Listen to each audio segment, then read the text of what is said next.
என் அன்பு சகோதர சகோதரிகளே, இயேசு கிறிஸ்துவின் நாமத்தில் என் அன்பின் வாழ்த்துக்கள். இன்றைய முத்து என்னும் இந்த சிறிய தியானத்தின் மூலம் உங்களை சந்திப்பதில் மகிழ்ச்சி அடைகிறேன்.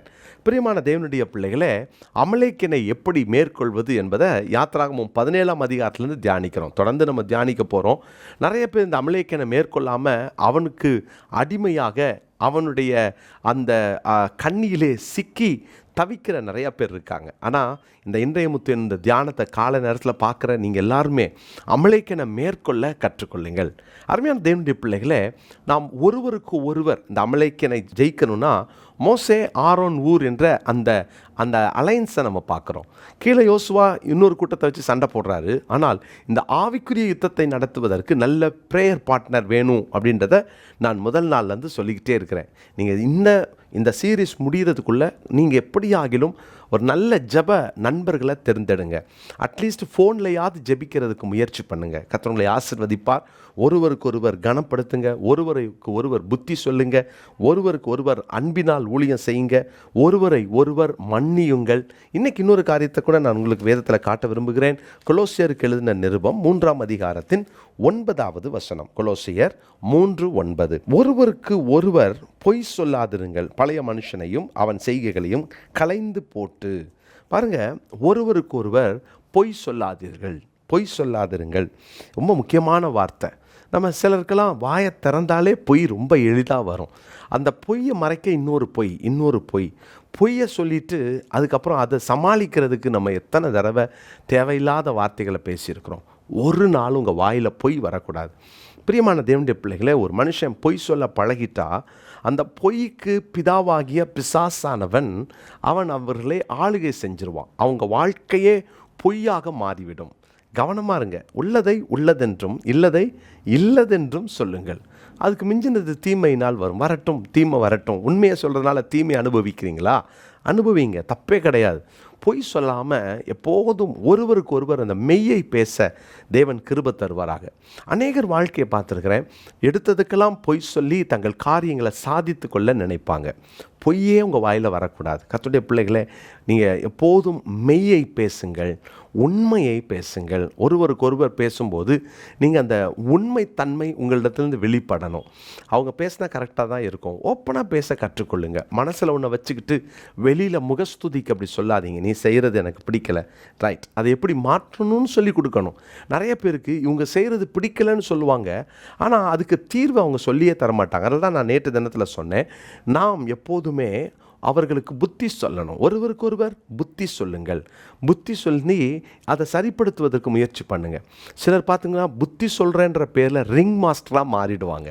சிங்கத்தையும் கரடியையும் தங்களுடைய அந்த கையில் வச்சுருக்க சாட்டையினால் இயக்குகிற ரிங் மாஸ்டரை போல் நம்ம நிறைய நேரம் மாறிடுறோம். புத்தி சொல்கிறோன்ற பேரில் அன்பு வெளிப்படணுமே தவிர கண்டனம் வெளிவரக்கூடாது. அதே மாதிரி நம்ம ஒருவருக்கு ஒருவர் மெய்யை பேசணும்.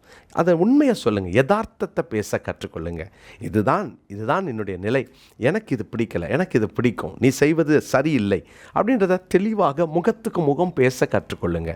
எப்போது பிறருக்கு முன்னால் சிரிச்சுக்கிட்டு ஸ்தோத்திரம் பண்ணிவிட்டு பின்னால் போய் அவங்களுக்கு விரோதமாக பேசுகிறீங்களோ அப்போவுமே அது பிசாசின் குணம் என்பதை மறந்துடாதீங்க. அநேகருக்கு இது பிசாசு குணம்னே தெரியாமல் வாழ்கிறாங்க. நமக்கு எதுக்கு பிரதர், அவங்கள பார்த்தா சிரிச்சுக்குவேன்.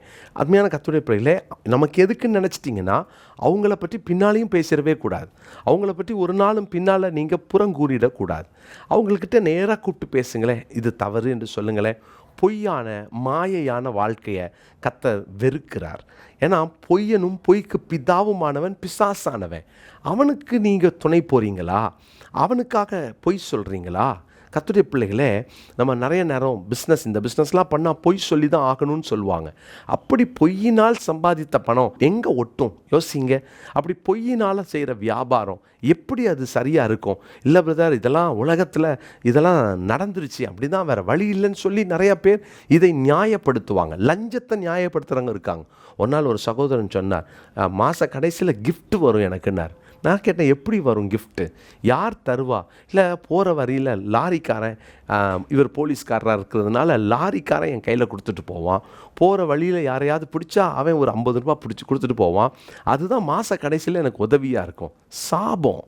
உண்மையாக இருங்க, உண்மையாக பேசுங்க, உண்மையாக நில்லுங்க.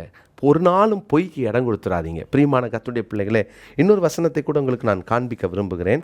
எபேசியருக்கு எழுதின நிருபம் 4ஆம் அதிகாரம் 25வது வசனம். எபேசியர் 4:25, அன்றியும் நாம் ஒருவருக்கு ஒருவர் அவயவங்களாய் இருக்கிறபடியால் பொய்யை களைந்து அவனவன் பிறனுடனே மெய்யை பேச கடவன். பொய்யை களைந்து விடுங்கள். பொய்யை களைந்து விடுங்கள், அது வேண்டாம். மெய்யை பேசுங்க, பிறனுடனே உண்மையை பேசுங்க. உண்மையுள்ள மனுஷன் பரிபூரண ஆசீர்வாதத்தை பெறுவான். கர்த்தருடைய பிள்ளைகளே, எபேசியர் 4:25 இந்த நாளுக்குரிய மனப்பாட வசனமாக குறித்து கொள்ளுங்க. கர்த்தர் உங்களை ஆசீர்வதிப்பார். தேவ கிருபையில் உங்களை காத்து கொள்ளுங்க. அமலேக்கன் உங்களுக்குள்ளே வந்து அந்த பொய்யை விதைக்கவோ அல்லது உங்களை பொய் சொல்ல வைத்து உங்களை அவன் சிறைப்பிடிக்கவோ நீங்கள் இடம் கொடுக்காதீங்க. அமலேக்கனோடு போராட முடியாமல் சவுல் பொய் சொன்னான் தெரியுமா? சாமுவேல் கிட்ட பொய் சொன்னான். கவனம், ஒரு நாளும் பொய் உங்கள் வாயில் வராமல் பார்த்துக்கோங்க. கர்த்தர் ஆசீர்வதிப்பார். ஜெபிக்கலாமா? நல்ல தகப்பனே, நாங்கள் பிறருடனே மெய்யை பேச உதவி செய்யும்.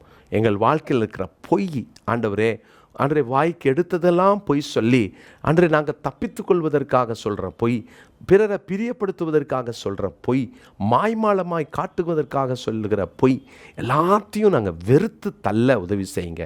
நீர் உண்மை இல்லவர், பொய் உரையாத தேவன். உம்மை ஆராதிக்கிற நாங்களும் பொய் உரையாதவங்கள தானே இருக்கணும். கவனமாக இருக்க எங்களை விட்டு கொடுக்கிறோம், எங்களை ஒப்பு கொடுக்கிறோம். இந்த அமலேக்கனை எப்படியாகிலும் நாங்கள் மேற்கொள்ள கர்த்தர் எங்களுக்கு கிருபை பாராட்டும். தாழ்த்தி மது கரங்களில் ஒப்பு கொடுக்கிறோம். இயேசுவின் மூலமாக ஜெபிக்கிறோம் நல்ல பிதாவே, ஆமென். பிரியமானவர்களே, அன்பின் வாழ்த்துக்கள். விங்ஸ் ஆஃப் விக்டரி IAS அகாடமியினுடைய 2024-25வது ஆண்டிற்கான சேர்க்கை நடைபெற்று வருகிறது. தரிசனமுள்ள, ஆர்வமுள்ள, நானும் IAS IPS ஆகணுன்ற அப்படிப்பட்ட தரிசனமுள்ள இளைஞர்களை நாங்கள் அன்போடு அழைக்கிறோம். நீங்கள் ஒருவேளை UGO PGO முடித்திருப்பீர்கள் என்று சொன்னால், இதற்காக ஆயத்தப்பட்டு கொண்டிருப்பீர்கள் என்று சொன்னால், உடனே கீழே காண்கிற ஃபோன் நம்பர் மூலமாக நீங்கள் தொடர்பு கொண்டு உங்களுடைய அப்ளிகேஷனை வாங்கி உடனடியாக நீங்கள் அனுப்பலாம். ட்ரைப்ஸுக்கு முழுவதுமாக நாங்கள் இலவசமாக கொடுக்குறோம். எனவே பழங்குடியினரை சார்ந்த பிள்ளைகளாக இருப்பார்கள் என்றால் அவர்களுக்கு நாங்கள் இலவசமாக இந்த பயிற்சியை கொடுக்க விரும்புகிறோம். என்ட்ரிவில் அவுட்ஸ்டாண்டிங்காக பெர்ஃபார்ம் பண்ணுற மாணவர்களுக்கும் முற்றிலுமாக இலவசமாக நாங்கள் இதை கொடுக்கவிருக்கிறோம். ஹாஸ்டல் ஃபெசிலிட்டி உண்டு. சிறந்த ஃபேக்கல்ட்டிஸை நாங்கள் இந்த வருஷம் ஒழுங்கு செய்திருக்கிறோம். எனவே வாருங்கள், பயனடையுங்கள். தேசத்தில் ஆண்டவர் பெரிய யோசேப்புகளையும் தானியேல்களையும் எழுப்பி இந்திய தேசத்திற்கு நீங்கள் ஆசீர்வாதமாக இருக்க உங்களுக்கும் ஆண்டவர் அந்த கிருபைகளை தருவாராக. God bless you.